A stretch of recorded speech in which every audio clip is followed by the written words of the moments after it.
From Talos on Necurs. Jaeson.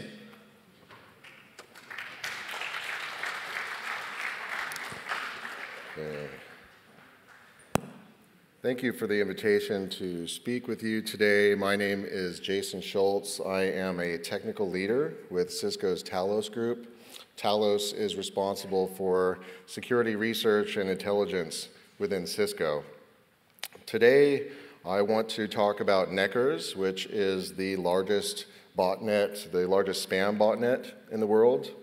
Hopefully, through efforts such as this, eventually we'll be able to take it down one day. Necurs, the first mention I could find of Necurs actually sending spam was back in 2012. Microsoft did a blog, and that was almost 5 years ago to the day, December 6th of 2012. Since that time, we've seen a huge amount of spam coming from Necurs. In fact, sometimes it makes up more than 90% of the spam that Cisco sees in any one day. So, in this talk today, we're going to talk about the composition of the Necurs botnet. Where can we find most of the nodes that are participating? How much is the infrastructure reused across various spam campaigns? How big is the botnet itself, which is a difficult question to answer. We'll talk a little bit about the victims of Necurs. Who are the recipients? Where did these recipients come from? How have they been maintaining their recipient database over time? We'll take a look at some examples of some of the campaigns that they've been sending, and then try to make a stab at doing a little bit of attribution with some of the data that we have been able to recover from some of the campaigns. So I'm going to dive right in and talk a little bit about the data that backs up this project here. So the data that we got came from SpamCop. If you're not familiar with SpamCop, SpamCop is a free service where people can report their spam from anywhere to SpamCop. SpamCop will take those spam reports and create a blacklist of IP addresses that have been known to have sent spam. This service has been operating since about 1998, so we've been at this for almost 20 years. I took and extracted spam campaigns out of SpamCop that we had seen that belonged to Necurs. I used various elements like the subject headers, which tend to be fairly common, as well as other identifying headers and elements of the email to extract 32 different campaigns over the course of 4 months. Now that works out to be about 2 campaigns per week over the course of 4 months. I wanted that to be a fairly representative sample.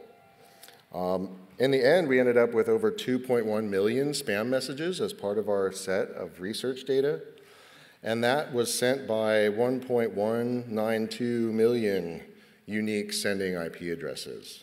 So regarding the question of how big the Necurs botnet is, you'll see later when we talk about the reuse of the infrastructure, but according to our data, it's definitely well north of 1 million unique sending IPs. Those IPs came from 216 different countries and territories.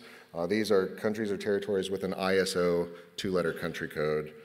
And what did we see? I tried to take representative samples, the fake bank statements, the fake invoices, the dating spam, the pump and dump stock spam that they've been sending, fake voicemail messages, and more. We'll see some examples later.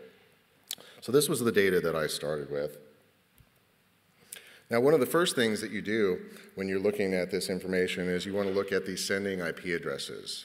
And when we broke those out and we reversed those back to their geolocation, we found some interesting results here. And you can see, based on this graph, that the majority of the nodes that we saw participating in Necurs were located in India and Vietnam, followed closely by, you can see, Iran, then Pakistan. Let's see, we've got Indonesia, Brazil, Mexico, let's see, Bangladesh, Thailand, Colombia. None of these are necessarily representative of the largest industrialized nations that we see. And you can see the top 10 there, and then I've got the next 10 that round out the top 20. And you can see that it drops off fairly quickly, right? Compare this to the number of nodes that we've seen in some of the bigger countries, or maybe the countries with larger populations. In the United States, we only found 6,000 nodes. France, only almost 3,000 that came from France. One of the surprising results was at the bottom. Only 38 of the emails that we saw actually came from a Russian IP address, which I thought that was pretty interesting. So as far as percentages of total, India actually represented more than 25% of the total nodes that we saw. Vietnam represented about 20% of the total. So just between those two countries, we saw 45%, more than 45% of the nodes coming from just those two countries. Now, one of the other things that's interesting that you can do with this information is just see how much are the IP addresses reused from campaign to campaign. And what we see here is that the vast majority of IP addresses, almost 1 million of those IP addresses, were only ever seen in one single spam campaign. And then at the bottom of the list, we only had 3 IP addresses that were seen in 30 different campaigns. There were actually 0 IP addresses that we saw in all 32 of the campaigns that we extracted. So this means that they've got quite a large botnet, doesn't it? They are able to mail from these IP addresses and then not reuse them for months. This causes a problem sometimes for services like SpamCop. SpamCop, when we get a spam complaint about an IP address, we send a notification email to let that network know that they've got spam going through their network. When we see the spam go away for a long period of time, we tend to assume that the administrator has cleaned up the spam problem. Unfortunately, in this case, the criminals behind Necurs actually have so many bots that they're able to send from them at an infrequent enough rate to actually do some serious damage here. And you can see just how quickly it drops off in terms of the number of campaigns and the number of IPs that were reused. So as far as a percentage of the total, it was 78.6% of the total IPs were only ever seen in one single spam campaign. Here are some of the IP addresses that showed up most frequently. I went through this list to try to see if there was anything interesting there. And, of course, you can find IP addresses that probably should not be living this long on the botnet. So we all, I think, need to do a better job of reading our logs and looking for evidence of activity such as this. So besides the sending IP addresses that are involved with Necurs, one of the other elements that we took a look at were the victims. Who is Necurs attacking with this spam? And based on all of the recipients that we were able to gather from the spam campaigns, we noted that they are primarily obtaining their email addresses from 3 sources. The first source would be online harvesting. Now, here's an example of an email that I received from Necurs. It was sent to Equifax@. Well, this was a tagged address that I gave Equifax, and it was actually not part of the 2017 breach. This was a breach that was years ago at Equifax, and that address escaped into the wild, and this is one of the addresses that Necurs harvested. One of the other elements of harvested addresses that we saw lots of email addresses with the number 20 at the beginning. And of course, in 20 hex is a space character, so this was most likely HTML encoding that these guys were actually extracting some of these email addresses out of. In addition to the harvested email addresses, these guys have also been generating their own user aliases. Here's an example of one, the MTAYOVOY. I've never used this address ever, but this is pretty typical of these style addresses that you'll see Necurs mailing to. So they're just kind of generating some of these user addresses, and if you run catch-all for your email like I do, then these things end up into your inbox. So besides these auto-generated addresses, they also mail to accounts that you might typically find at most domains, things like abuse at, in this case, things that are like common role-based accounts, webmaster at, so on. What's fascinating is in about the last month, Necurs has stopped mailing to the auto-generated addresses, and they're only mailing to the harvested and the role-based accounts that they've got on their list now. And I think that this is interesting because for about a year, Necurs had not changed their mailing list at all. They keep mailing to the same recipients over and over and over. And I had to wonder that if you keep mailing somebody the same ransomware over and over, how many times they're going to fall for it. And I'd been waiting for Necurs to do some sort of maintenance to their recipient database, right? Like if you work in email marketing, you know that you have to curate your list. You're constantly adding new names to your list. You're taking names out that aren't profitable for you. Maybe those names of the people that do respond get put on a super special list for you to mail further in the future, right? You're going to hit that list extra because these are your good customers. Well, the people behind Necurs aren't interested in doing any of that. They've been largely mailing to the same set of addresses, so it was a bit of a surprise earlier this month when they stopped mailing to some of these auto-generated addresses that were clearly bogus. Further look at some of the common recipients indicated some oddness here. So you can actually see here's a list of accounts that we saw and the number of different domains that we saw with those accounts. And some of these are not surprising. Admin at, info at. Right? These are going to be common across lots of domains. But what about things like petgord34truew? I had never created that address ever at my domain, but we saw it not only mailing to my domain, but we saw 18 other domains with this particular user alias as the email address. And that was strange. The same with this unity underscore unity and a single digit. I get these personally at my domain, and I also see that they've been mailing to these as well. Same with docs09, and I am just sending this letter with one T in the word letter. Well, we looked around and found a list. This is from Project Honeypot, and this is a list that they call the list of the top 100 dictionary attacker usernames. And lo and behold, on this list, we see petgord34truew, and we see I am sending this letter, right? So I'm not sure if this is it's kind of one of those chicken or egg problems, right? Did these names end up on this list because Necurs is mailing to them? Or did Necurs receive these names from this list and start using them for their mail campaigns? But either way, if you see someone mailing to petgord34truew, it's probably Necurs who's sending that to you. Now, the spam campaigns typically come in two varieties. Usually there are high-volume campaigns that exist from Monday to Friday, and then there are low-volume campaigns that kind of run continuously. Now, there are exceptions. We've seen them do high-volume campaigns on weekends, but this is the type of things that they're sending. Stock spam here, for example, this was advertising QSMG. This was one that they were hitting relatively hard.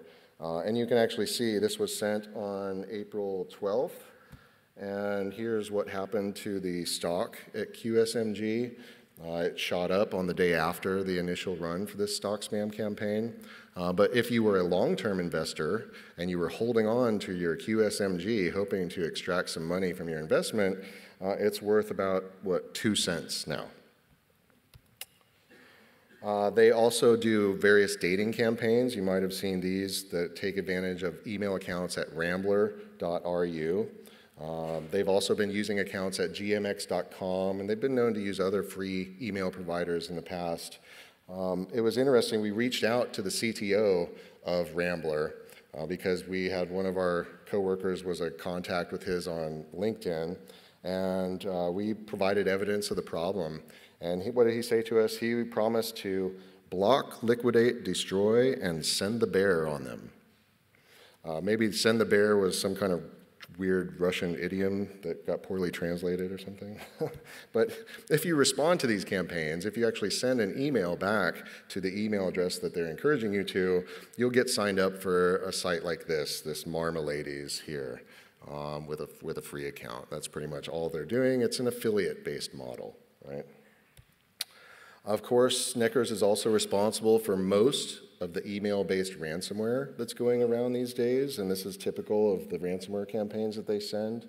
Not very creative most of the time in terms of the content, although once in a while you do see something where they put a little bit of effort into it. This is a pretty well done Vodafone bill, or it looks like one anyways, but this one actually led to a ransomware campaign. This was a campaign that got sent earlier today. I have no idea what they're doing with this. There's no attachment, nothing. This is not the first time that they've made mistakes when they send out their mail. You know, they must have been out drinking last night too. And so, you know, for example, we saw it back here when they were doing their pump and dump stock spam. They sent out this message and it had no mention of the stock that they were pumping. So. We've also seen them going after cryptocurrency, right? The price of Bitcoin hit something like $17,000 yesterday, so it's obviously top of mind for some of these attackers as well. This was an email that was trying to get people to click on this link, and if you're eagle-eyed, you'll note that the word "my" appears twice. This is actually the site that they're spoofing with that URL. It's a place to store your crypto coins, right? We'll see more evidence of them doing similar things like that later on. They are also have their hands in selling pills and things. Here's an example of one of those messages. And this is pretty typical, using the compromised WordPress site as a URL to drop files or to lead the user to. So these are all usually compromised WordPress sites or other content management sites. So there's not much there that leads us back in terms of attribution. We did look at how much these are reused, and they tend to select a fairly small set per campaign in terms of reuse of URLs. This is an example of one of the lower volume campaigns. You can see here that this is in Italian. For some reason, they have decided that this particular user is Italian. And so you can see every single message that they've been sending me has been in the Italian language. Here's another Necurs recipient that they've decided must be Spanish. And so I'm getting the same job mail, but in Spanish. And you can see the only messages I get from them are in Spanish to this particular account. They've associated a language with some of the addresses that they mail to. And here is an example of one of the same job campaigns, but this one is in English. And this one's actually really interesting because it lets us take a stab at doing some of the attribution, right? So if you notice this URL that they're including here, it's at a domain newbinconsult.top. Well, if you do a whois lookup on that particular domain, you'll note that it is registered to whoisagent@gmx.com. Now, GMX, again, is a free email provider, but this is designed to look like a whois privacy protection service. You know, someone who's like a security researcher at a quick glance is going to look at this domain and see something like whoisagent@gmx.com, and perhaps they'll think, oh, there's no more information for me to see here. But it turns out that whoisagent@gmx.com is really the attacker-controlled email address, and they've registered lots of domains. This particular one has about 400 domains associated with it. And if you go to Domain Tools, you can get a nice report like this that shows you the dates of the domains, when they were registered and so on. And this is actually a pretty interesting exercise. Besides being able to see what some of the other domains are that they've been registering, you can take those dates and you'll see, you know, for example, a lot of these campaigns, the one registered on February 22nd, it seemed to be about the standard 1-year domain registration, right? But if you go through some of these are a little bit more interesting. You can take some of the domains and look at the ones that have been registered recently and get an idea, you know, what are the attacks that these folks are conducting right now? And we can see, yes, these guys are very, very interested in crypto coins. These are all sites designed to trick people into logging in and providing their credentials to blockchain.info. One of the other sites that we saw, and that's why I say it was really interesting looking at the dates of the domain registrations, most of the domains were registered for a single year. In this case, they actually had maintained the domain registration for multiple years on this domain, pp24.ws, which anyone can sign up for an account there. And it's an account for buying and selling stolen credit card numbers with the CVV. And they're also doing SSH credentials and things like that. Anybody can do this. I actually found a reference on Reddit that this was one of the best places to buy stolen credit card numbers. We also get clues from Passive DNS, and this is where we start to be able to connect more of the dots. So one of the domains here, the setinfoconf.com, caught my eye. I started looking at Passive DNS. It turns out that the IP address that was hosting that was hosting a lot of other domains, and some of those domains were not owned by whoisprotect or whoisagent at GMX. They were owned by whoisprotect at Hotmail. Are you seeing the pattern here? Again, this is trying to evade folks who might want to be doing some research. The names changed. They're typically a Chinese name. Like here we have Wang Lao. What was the previous one? Xing Wang, Wang Lao, Wen Seng. They've even used whoisagent in the past as well, which we saw at the GMX account. So pretty sure that these are the same guys. They register the same types of domains. Their operational security leaves a little bit to be desired. Here we can see where the whoisprotect address is actually the technical and the administrative contact for a domain, but there's a whole different address as the registrant. And if you look at the domains involved with that address, they are pretty bad as well. So repeating this exercise, we were able to actually find a bunch of different registrant accounts that belong to the attackers. I was looking at some of those blockchain themed sites, and I found this IP address which belongs to Alibaba, and found a bunch of domains that were hosted around the same time. You can see 1019, 1021, 1025. These all have different domain registrants. And some of these may be familiar to you because if you do any research into attacks, these have been used in some other attacks. There's actually a couple more. We have these two as well. So I started looking around. Here's some evidence that SEO boss at sesnam.cz has been involved with the RIG exploit kit.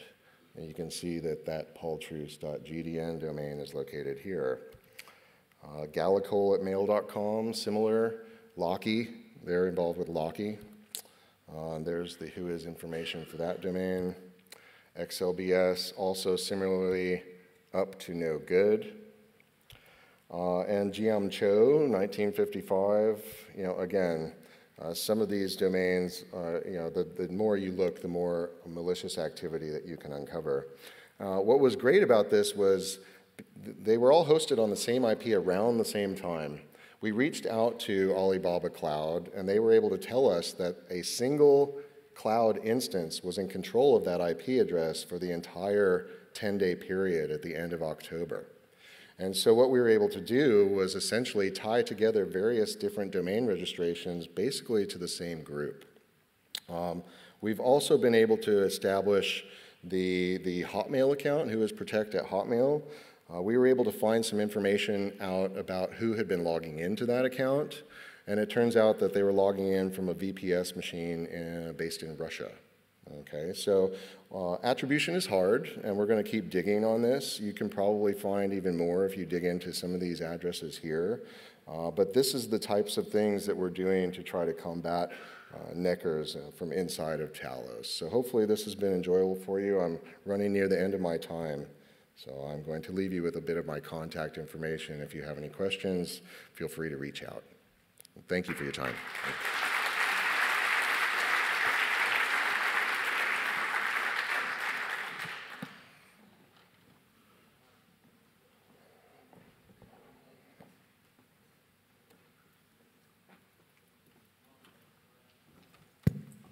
Thank you, Jaeson. Are there any questions? Yeah.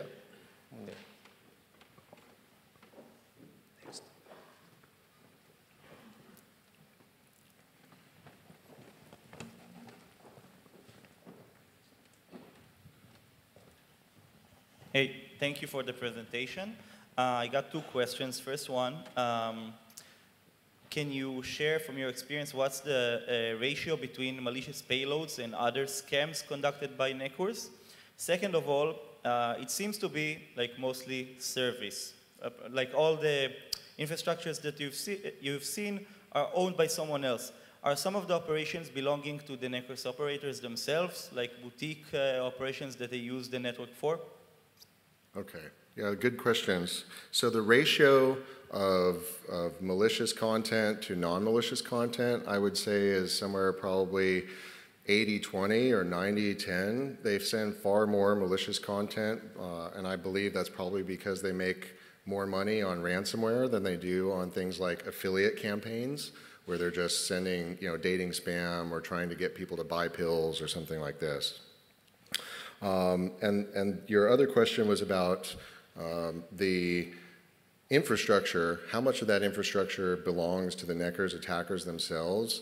Well, a lot of times they're reusing stolen infrastructure, right? They're reusing WordPress sites or other content management sites. But every so often, we'll see them registering their own domains, and that's how we were able to get some of their domain registrant accounts. By following back through some of the passive DNS data, we've also been able to tie additional domains to them. I don't believe that they are entirely aware when it comes to things, like I said, like operational security. They're not necessarily thinking that we have that view into the passive DNS that we have.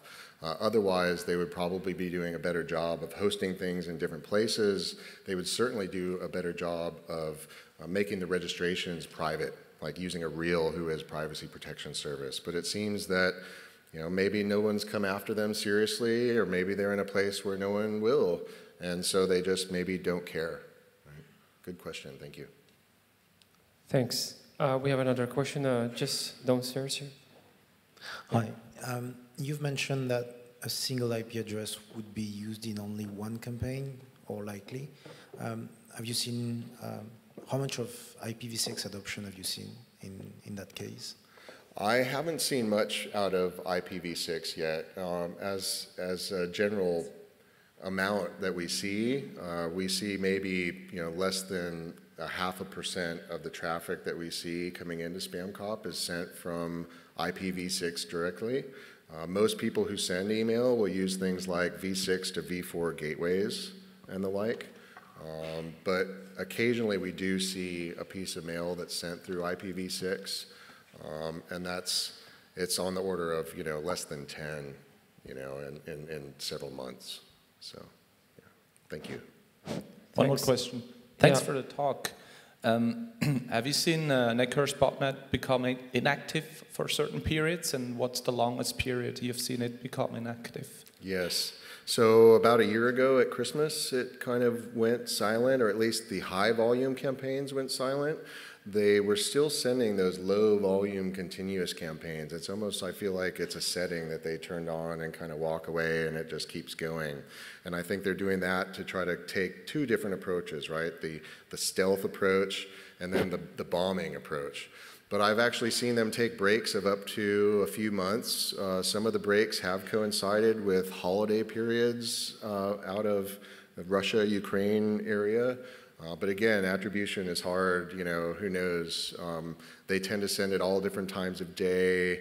Sometimes they'll take a week off. It definitely feels like this is a regular business for them.